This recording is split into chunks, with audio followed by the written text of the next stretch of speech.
Guys, I literally had to leave work. I got to work and I literally had to leave. We were in a meeting because we do like a daily meeting in the morning. And somebody was making jokes about ICE, calling ICE on people that we work with that are Latino. And everybody thought it was funny. I'm the only Latino in the meeting. Bro, that shit feels so fucking bad. Bitch, why am I driving home bawling my eyes? Bitch, my feelings are hurt. What the fuck? I made it home, besties. Oh my god.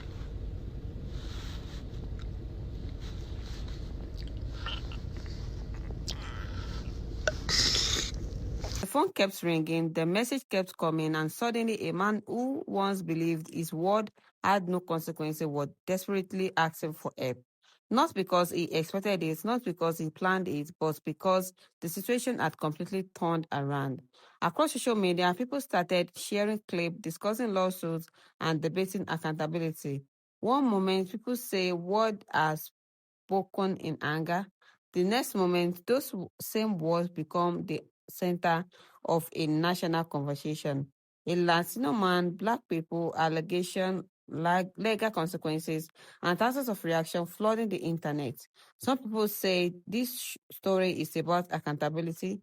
Others say it's about understanding the consequences of our action. And many people believe it shows how quickly a situation can change when word leads to real world consequences. Now, before we go any further, I need every single one of you to stay on to the very end because the reaction clip we are about to share are absolutely unbelievable. Some reactions are personal, emotional, some are frustrating, some are powerful, and some explain exactly why so many people are discussing this story online because this isn't simply about one person, it's not simply about one lawsuit, and it isn't simply about social media. It's about word, it's about consequences, and it's about what happens when action meets accountability. Never once did I say that they weren't Latino. No. And you guys like to go silent when I mention this, but you mentioned Latin American countries who have majority African descent. Those same countries have stronger colorism within their culture, have stronger racism, stronger anti-blackness. They try to have kids who have more European features. But you want to label them as Afro-Latino. They'd rather be called anything but Afro. And you want to call them Afro. Now, don't you think that knowing all of this happened for centuries, that if two black Americans or one black American were to have a kid in this country, or two Africans or one African were to have this kid in the country, it would be different? The reason why they're considered Afro-Latino is because they actually have a connection to their African ancestry. Only have African features. Their ancestry is majority African, and they experience our culture differently because of Latinos like you who like to speak over them. That is essentially what it becomes. It becomes racism all over again that they experience because people like you don't know the difference and don't acknowledge their experiences and stories of racism that they experience within the same countries that you say have a stronger African descent, who don't even want to be called black, who don't even want to be called Afro. Okay. In the past, black people needed Mexicans. Right now, Mexicans need you guys. This is so crazy that we voted for Trump. We trust him with the word that he promised us Latinos. This is crazy that starting next week, multiple cities will be hitting immigration. That is so crazy that multiple people are scared to go to work. When I work at, a lot of Latinos did not go to work, and that's crazy because we have a living. I hate that I voted for him. Now I'm so scared for my family and your family. Y'all, we need to come together and do something about this. Okay, I have time today. I was scrolling down through these comments. It's over 2K of comments of negative and positive comments, if you really want to talk about it. I'm the type of person, I'm not going to reply to every negativity y'all want to say and try to bring down one another. And this give you what type of character, how people are in real life. It doesn't matter who you voted for. I'm not black, I'm Mexican, you know what I'm saying? I'm an essay, so I'm not gonna say that. I don't talk like that, so I'm not gonna fake the fun. It's cool to talk like that, I guess it rhymes with certain shit, but nah, not for me, dog. Instead of saying young whatever, I'm gonna say young essay with a cuete, you know what I'm saying? I'll turn it on. It's the freshest essay with a cuete. I don't have to say the N-word. Shout out to the blacks, man, but I don't talk like that, and I hope they respect that, because I don't hear the blacks saying vato, essay, on everything, like, you know what I'm saying? Because if they did, I'll be like, what the fuck? You know what I'm saying? I really would. My papa always said that the pathway to hell was paved with good intentions. With that being said, I recognize that a lot of Mexicans say the N-word and they don't have bad intentions at all, but it still doesn't negate the impact when they start using that word around people that's not their N-words. Because a lot of times folks get way too familiar, and that familiarity make it where you become culturally insensitive to what's really going on. For the people in the back, I was born and raised in Texas, and I heard Mexicans saying the N-word my whole entire life. It wasn't until I went to college and started thinking very deeply and consciously about the black experience and about who gets to say what, when, where, and how within our culture, where I started being more critical of it. You feel me? And I think that video right there showed me that I'm not being crazy at all, because it does come off as a little cringy, a little jarring, like, fam, ain't no N-words around here, but I didn't heard the word come out of my mouth 50 million times. I never forget this one time I was in LA. You feel me? I went to this little club, you know what I'm saying? And literally after the club was over with, I'm waiting on it to come there. I ain't see not one N-word around. I'm telling you, the word was used more than me being at a family reunion. I mean, maybe there's some arguments that can be made about the Negroification of particular identities, but I don't think being Negroified makes you an N-word. You know what I'm saying? But I'll say that for a whole nother video. Education is elevation, and let's do a little better when it comes to cultural competency and making it where we have respect for other people's cultures. You feel me? It's sad that if you're black, Latinos do not feel comfortable with you unless they realize that you're also Latino. And this is not all Latinos, but it's happened to me so much that it's actually sad. Being a black Latino, being a phenotypically black person, and also being Latino is completely different than being a fair-skinned Latino that looks more European. I've gotten the comments a lot that in Latin America, it does not matter if you're black, it just matters that you're Latino. And that's not true. Because the same people that are from Latin America that came to the US are the same ones looking down on Latinos that are also black. It's just so weird to me because I'm Honduran. I'm Honduran American. My mother's from Honduras. In Honduras, there are plenty of black people. So the fact that people act like they've never seen a black person that speaks Spanish or that is Latino is so weird to me. Because I know for a fact there's black people in Mexico, there's black people in DR, there's black people in Puerto Rico, there's black people in Haiti, there's black people in Nicaragua, Guatemala, everywhere in a Latin American country, there are black people. You come to the States, see a black person, and are amazed that they speak Spanish. You're amazed that they're Latino. Growing up, a lot of black friends that I had thought that I was racist because I didn't want to date black women. But that's not the case. The case is that black women like to promote the hyena mentality, and Hispanic men like to promote the lion mentality. And let me tell you the difference. If you look at the animals I'm using in this symbolic representation when it comes down to the patriarchy and the matriarchy, the hyena mentality is a matriarchy where the women rule all the ruling class and the leaders, and the men get the scraps out of whatever's left that the women don't want to eat. And when there's not enough, that male in that hyena pack is driven out of his society. Hence the black community. Then you have the Hispanic community where they take pride in their family and in their work ethics and in the ability to protect and lead. You can't be a protector if you can't lead. If your woman is telling you what to do, you are not a leader. You're a hyena. What does the term Latino mean? I realize I didn't elaborate enough and provide enough context on this last video, and a lot of you are arguing with me and still confused as to what Latino means. So let's break down what Latino versus Hispanic means. Latino was a term that was coined in America when early immigrants of people from South America and the Caribbean started coming into America, and it was used as an overarching term to kind of group those people together.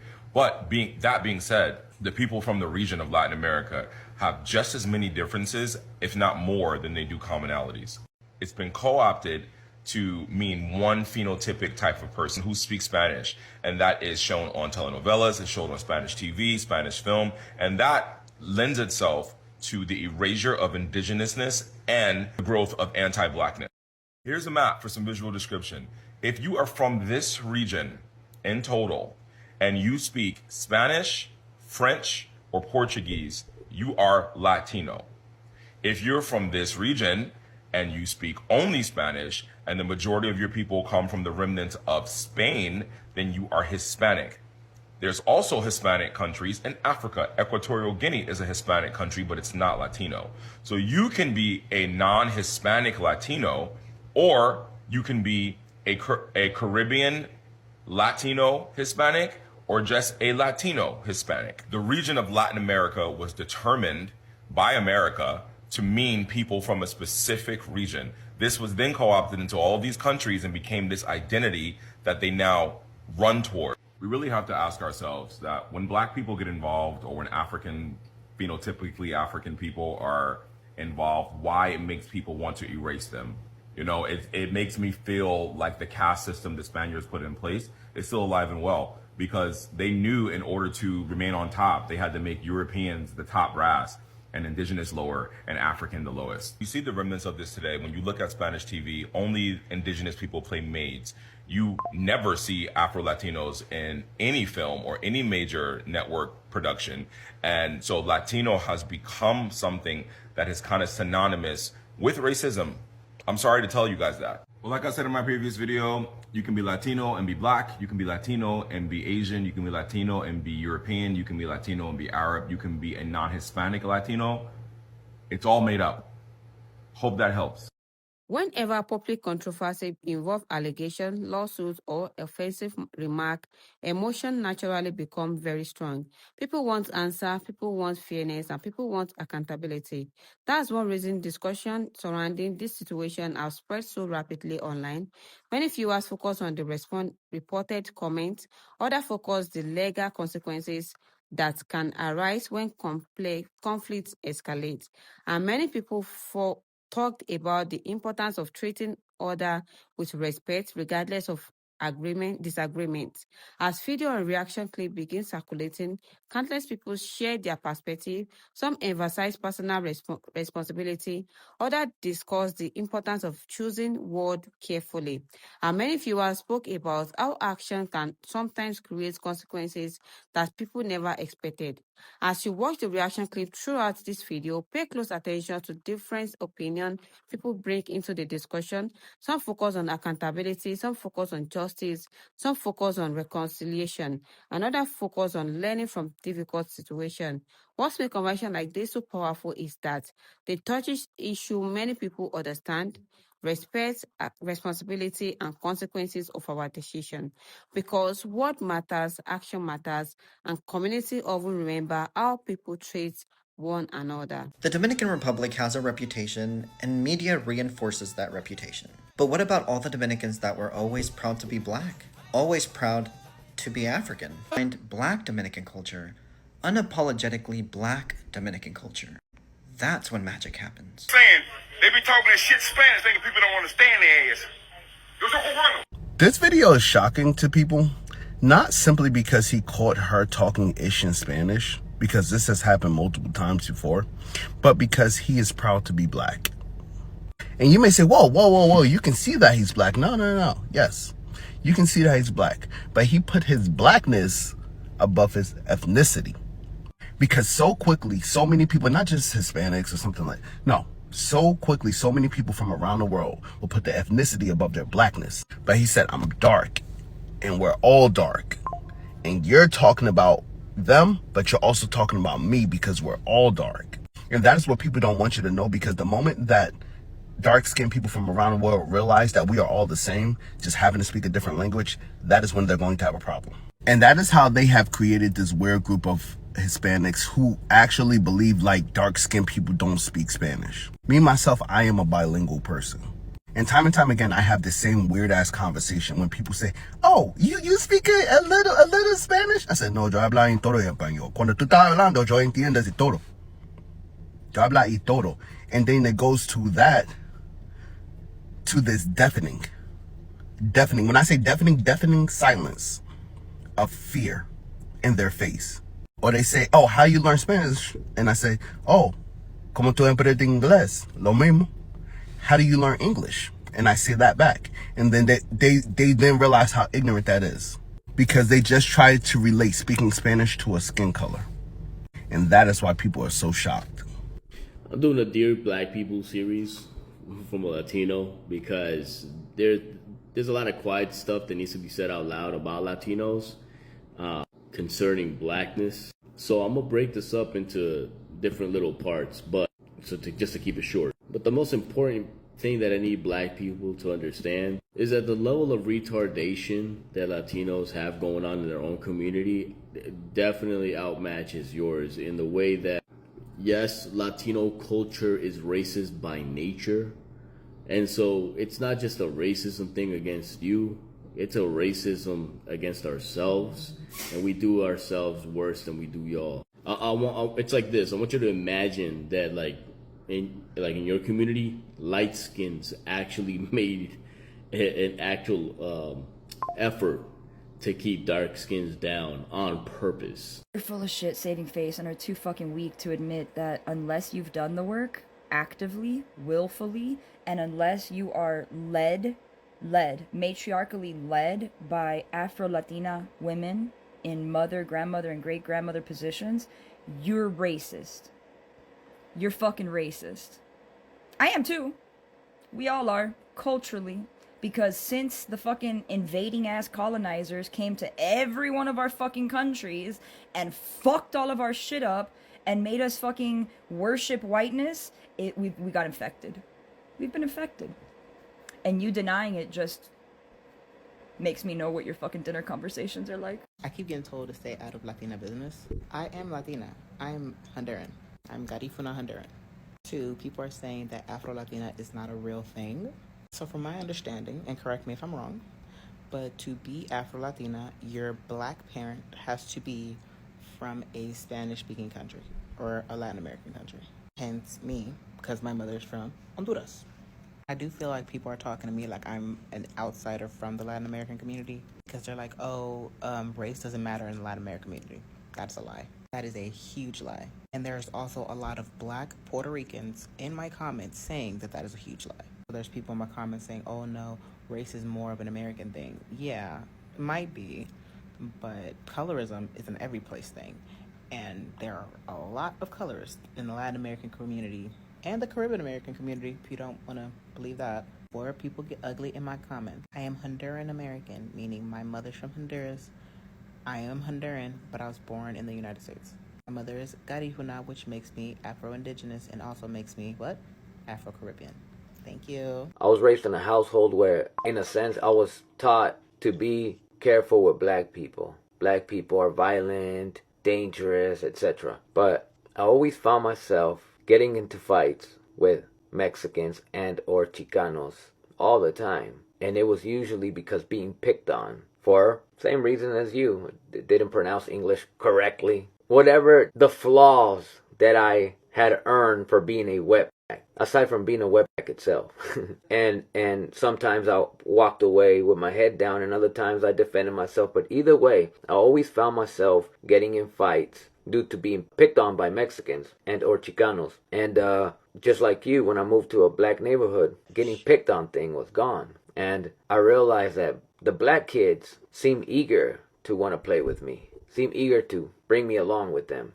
And I remember wondering once, I was warned to be careful with these people, but I don't feel in danger when I'm with them. On the contrary, oftentimes when I'm roaming with them, I feel very safe. But yet, the first time I attempted to bring a black friend to the house, my mom, don't bring that black kid in. And you know what's crazy though, man? It wasn't just the black kids. It was anyone who's dark skinned, even if they were my complexion. Don't bring that prieto in here. But if it was a light skin, regardless if it was a Chicano, whatever, or a white person, if they're light skinned, there's no problem in bringing them in the house. But if it was a dark skin with a black or a brown, that was my complexion or darker, no metas ese pinche prieto pa dentro.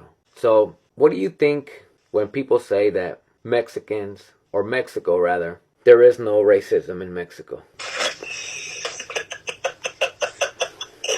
There is a lot. One thing I don't play about is my black people.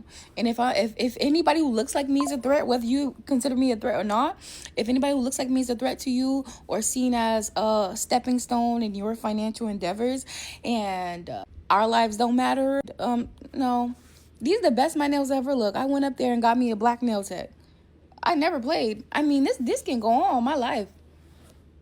I could do this for hours and hours and hours. I'm still not gonna try that new pho restaurant. I stand for something. I'm about to get my hair done tomorrow by some Africans, and I needed color hair because I'm gonna do color. I think, not even I think I do. I need color hair. Guess where I went?